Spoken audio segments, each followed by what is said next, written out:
Earlier April 2021, someone asked if we could get some teasers about the Cybertruck from Elon Musk, and utilizing his special brand of vagueness, he said there will be no handles. But that got me thinking.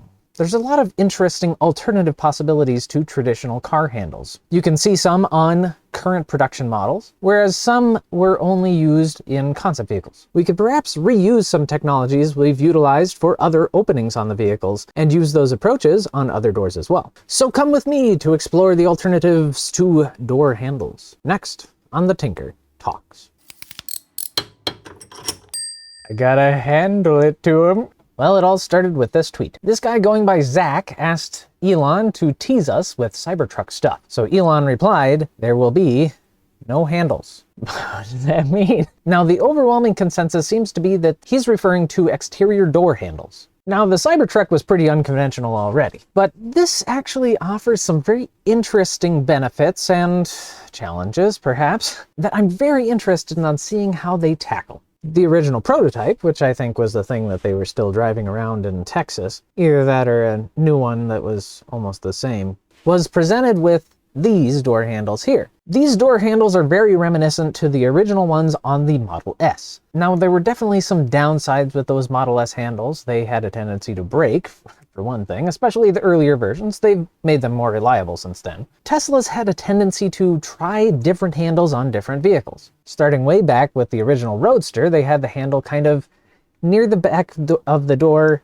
and sort of in a little notch there at the top. Then they did the Model S handles, where they were flush like this, and then they would pop out like that. Then they did the Model X, which had visually similar door handles, but they behaved completely differently. They were basically like big button pads, and the doors had poppers and motors that would open them automatically. They would remain flush with the body because they were just like buttons, and they met at the middle seam between the rear and the front door. Then with the Model 3 and the Model Y and the original prototype for the Tesla Semi, I'll talk about that in a second, used these styles of door handles, where they would be flush, and then they would have a lever action. You would push in on one side, which would allow you then to grab onto this side and pull it. Though I've seen where people could just kind of push it and it would pop open and then they just grab it by the edge of the door. I don't know how easy that was, but I've seen people do it. More recently, the Kilowatts, who seem to be everywhere at once, found a more recent prototype of the Tesla Semi on a flatbed trailer. And it has different door handles still. I'm assuming this black part is just like a pocket and you sort of reach in there and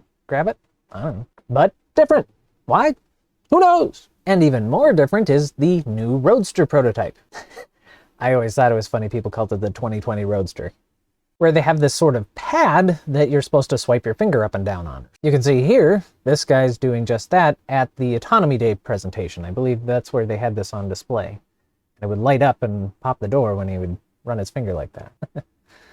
Very interesting. Now, what's with all these different door handles? Well, I think they're trying to figure out what the best option is in the long run. They have the ambitions of creating this large robo-taxi fleet, and they need to know what works best, what is most economical, what is most reliable, etc. And really, the only way to make certain that you are determining that correctly is by putting a whole bunch of them out there for people to actually try. So I think from every new door handle they introduce, they also gather a whole bunch of additional data and experience and are able to leverage that in order to try and come closer to the best solution. I think it's a good idea potentially to just get rid of door handles entirely if you can do it. The best part is no part after all, right? Sometimes yes, absolutely. There are fewer things to break. They learned the fancier your door handles, the more problematic they can be. That was somewhat of an expensive lesson for them with the Model S. Obviously, if you have no part, you don't have to make it, and therefore it's less expensive. And if all of this is done correctly, it could end up being much more convenient than a traditional door handle anyway,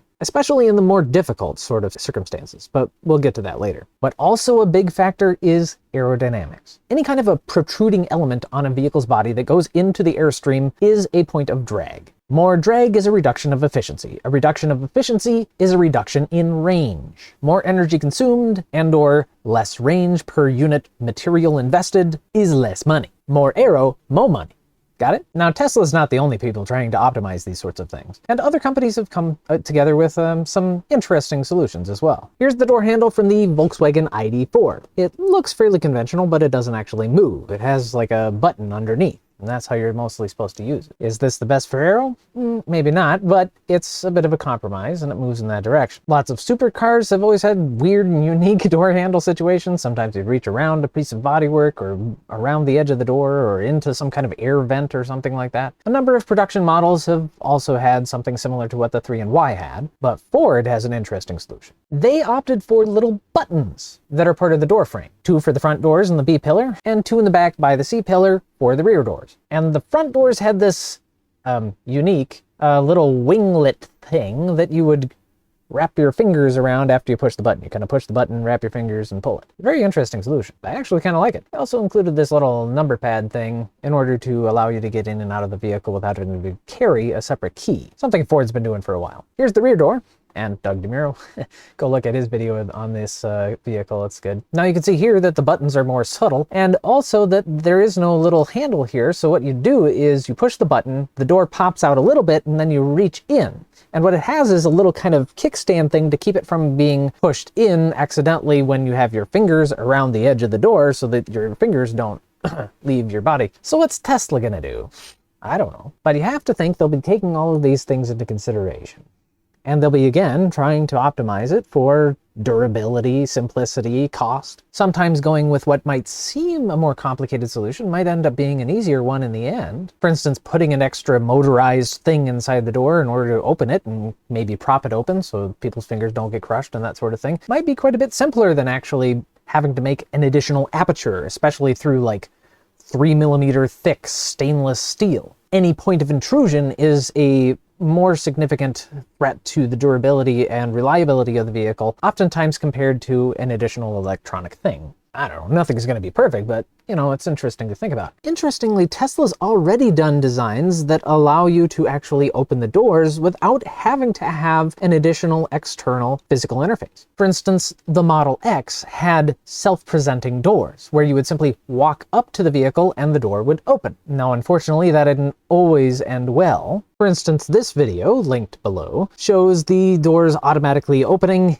into traffic and promptly getting sheared off. Do I know if they're actually going to motorize the doors or just have some sort of popper and maybe a prop thing to keep it open once it's popped open? I don't know. My guess would be the latter because it's probably less expensive. That mitigates some of that risk, and you could also improve it considerably by using more AI. They seem to be quite fond of AI and terrified it simultaneously, or at least Elon is. You could have a combination of your phone key, or key phone, and facial recognition perhaps. Using the autopilot cameras, you can determine whether or not the person is actually approaching the vehicle with the intent to go into it, or just walking past the vehicle. Things like the position of their eyes and orientation of their face can help with that considerably. If it gets it wrong, will it be able to automatically close itself?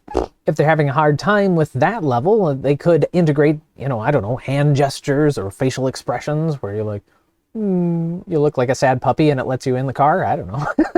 A sad puppy in the rain. Other things that Tesla have already done on some openings on their vehicles is pressure sensitivity. So you basically press on it or tap on it or something along those lines, and then it opens. Specifically, they do that with their charge ports. Here's Petra from the Tesla Motor Club forums showing how that works in some GIFs. So you can see here what they do is they just press on the flap like so, and then it opens.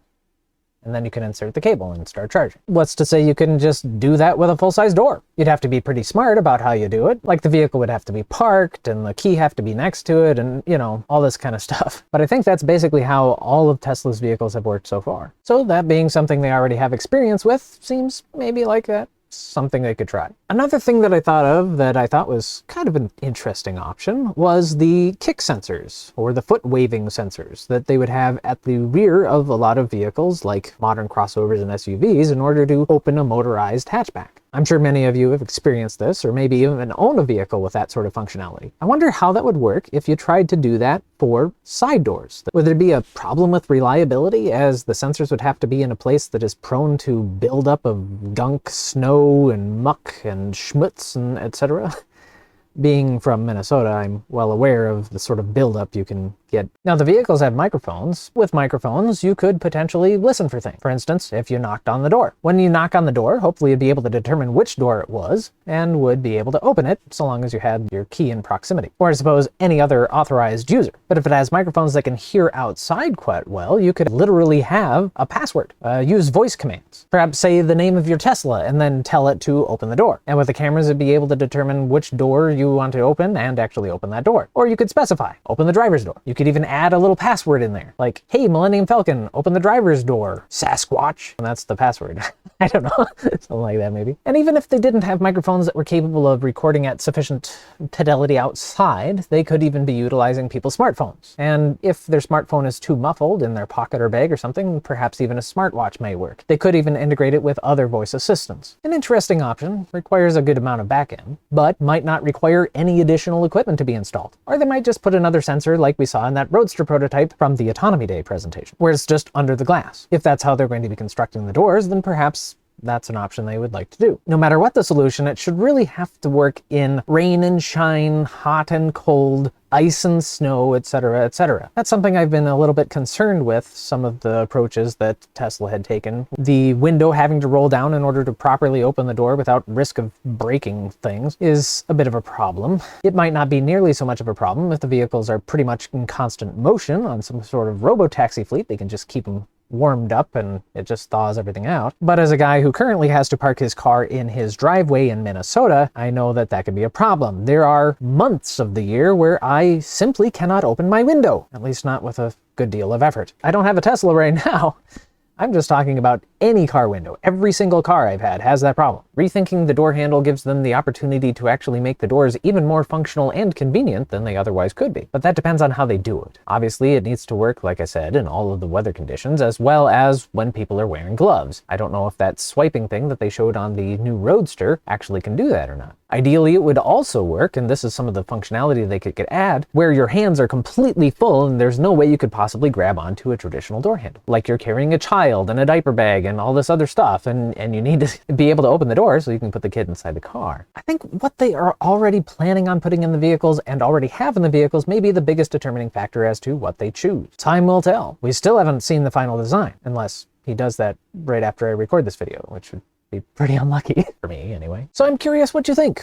Which of these options do you think they're likely to do, or do you have another option that I haven't presented in this video? Again, keep in mind their long-term goals, because that may be a significant determining factor in what they choose. So leave your predictions down in the comments, please. Let me know if there's something obvious I missed. Anyway, I thought it was very interesting to think about this sort of thing, and I think we should also be thinking about other doors that could be improved. Perhaps residential doors, like the front door on a house, for instance. Sometimes those are configured in such a way where they actually are potentially slightly dangerous, or at least make situations that could be more dangerous more plentiful. And many of them have, again, the same kind of problems where you have your hands full and you're trying to get into the house. If you'd like me to explore that more, I'd be potentially interested in making a video on that. Oh, and if you didn't watch my last video, that was about the Yoke style steering wheel and some of the other changes coming to the Tesla Model S Plaid. I had a theory that they would be using steer-by-wire type technology and that this would play into their long-term goals quite well. If you haven't watched that, go watch that first, but I thought maybe I'd do a little brief follow-up at the end of this video, since there's new interesting things, but maybe not enough for a whole video on yet. Elon visited the Tesla Gigafactory or Terrafactory near Austin, Texas recently, and he brought the Cybertruck. It was really cool seeing that mud up on it. I could see it on Mars in my head. Pretty cool. They allowed people to get up close and personal and get some pictures. For instance, this one here from Tesla Owners Online, where they show from the driver's side door. And you can see here the Yoke style steering wheel that they have on this prototype. This shows no stocks, just like the Model S Plaid. And I can imagine this just withdrawing right against the dashboard, just like that.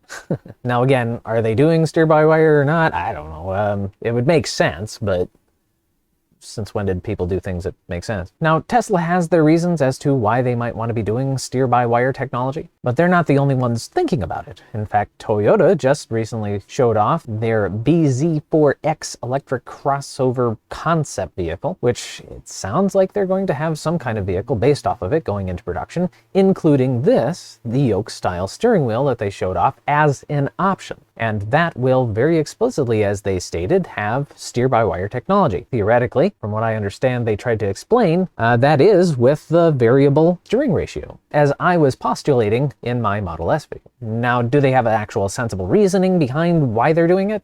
I don't know. This one doesn't really look like it'll retract the steering wheel into the dashboard like the Tesla ones might do. So I'm not sure what their plan is. Maybe they're just trying to gain experience with that kind of technology. I don't know. But I thought it was interesting regardless. So thanks for watching. I would appreciate it if you'd consider subscribing and liking the video if you liked it. I also have another channel called The Tinker, where I make projects and potential products. In fact, I have one in the pipeline right now, and I'm hoping to release it soon. We'll see. That will be announced on that channel. I think it's something pretty much all of you would actually get some use out of. And the least you could do is think about it. Anyway, thanks again. Bye.